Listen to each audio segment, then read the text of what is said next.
భారత వైమానిక రంగంలో ఒక చారిత్రాత్మక ఘట్టానికి తెరలేవబోతుంది. దేశంలోనే తొలిసారిగా పూర్తి స్థాయి ప్రయాణికుల విమానాల తయారీకి రంగం సిద్ధమైంది. రష్యాకు చెందిన ప్రముఖ సంస్థ యునైటెడ్ ఎయిర్ క్రాఫ్ట్ కార్పొరేషన్ సహకారంతో హిందుస్థాన్ ఏరోనాటిక్స్ లిమిటెడ్ ఈ ప్రతిష్టాత్మక ప్రాజెక్టును చేపట్టింది. ఇక ఇందుకు సంబంధించి ఇరు సంస్థల మధ్య కీలక ఒప్పందం కుదిరింది. రష్యాకు చెందిన SSJ 100 విమానాలను భారత్లో తయారు చేయనున్నారు.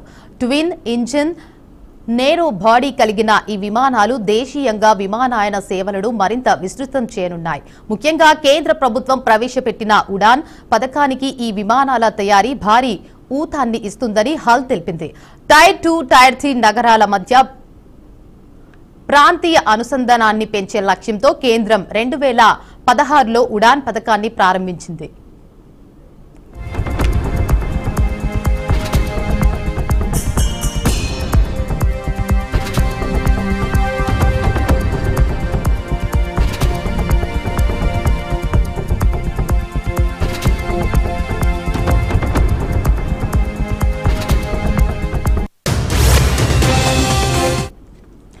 SSJ 100 విమానం చిన్న పరిణామంలో 103 మంది ప్రయాణికుల సామర్థ్యంతో ఉంటుంది. ఇది సుమారు 3530 కిలోమీటర్ల పరిధిలోని స్వల్ప దూర ప్రయాణాలకు అత్యంత అనుకూలమైనది.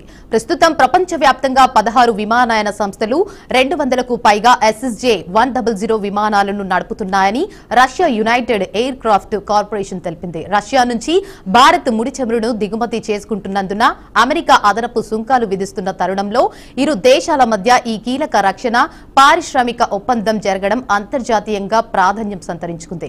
ఈ పరిణామం భారత్ రష్యా మధ్య ద్వైపాక్షిక సంబంధాలు ఎంత దృఢంగా ఉన్నాయో తెలియజేస్తుందని అధికారుల వర్గాలు వెల్లడించారు.